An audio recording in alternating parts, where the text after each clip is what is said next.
Marijansko svetište Kraljice Mira u Međugorju sutra će obilježiti 30. godišnjicu gospelnih ukazanja.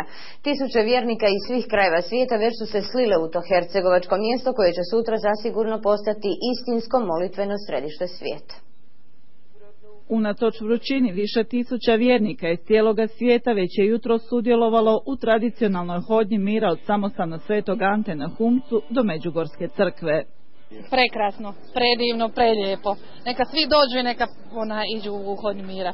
Pa dobro je bilo je dosta stranaca je bilo. Bez obzira na boju kože i naciju, hodočasnici sa svih kontinenata u Međugorje stižu sjedinjeni u vjeri, zajedništvu i molitvi, i tako već 30 godina. A te davne 1981. 6 vidilaca Gospu je vidjelo na Podbrdu u Bijekovićima. Od tada do danas imaju ukazanja. Vatikan je prošle godine osnovao međunarodno povjerenstvo sastavljeno od kardinala i biskupa, te stručnjaka i vještaka, pred kojima će svjedočiti vidioci kako bi se utvrdila autentičnost ukazanja. I dok traje provjera, fenomen Međugorja svake godine privlači sve veći broj vjernika. Bog je neizbrisiv čovjeka života i to je poruka Međugorja stalno.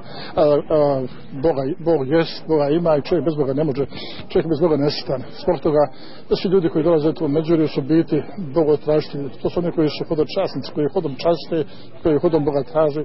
Za sutra su tijekom cijeloga dana najavljena misna slavlja na brojnim svjetskim jezicima, a u Međugorje će tijekom noći pristići i veliki broj vjernika pješice.